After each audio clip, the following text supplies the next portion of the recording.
بسم اللہ الرحمن الرحیم۔ اگر ہم قرآن مجید تجوید کے ساتھ نہیں پڑھ سکتے تو ہماری نماز بھی درست نہیں، کیونکہ ہم نماز میں قرآن مجید پڑھتے ہیں۔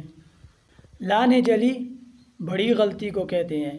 مثال کے طور پر ایک حرف کی جگہ دوسرا پڑھ لینا، جیسے سین کی جگہ صاد پڑھ لینا یا خا کی جگہ ہا پڑھ لینا، جیسے قل موٹے قاف کے ساتھ، اس کا معنی ہے کہو، اور اگر ہم اس کو چھوٹے کاف سے پڑھیں کل تو اس کا معنی ہو جاتا ہے کھاؤ۔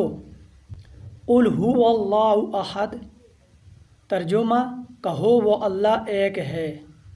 اس کو اگر ہم چھوٹے کاف سے پڑھیں قل هو اللہ احد تو اس کا معنی ہو جاتا ہے کھاؤ وہ اللہ ایک ہے۔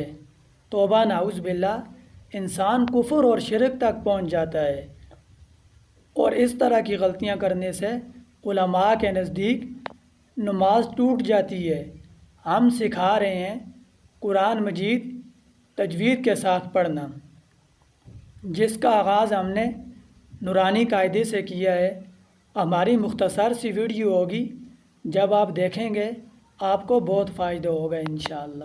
جزاک اللہ خیرہ۔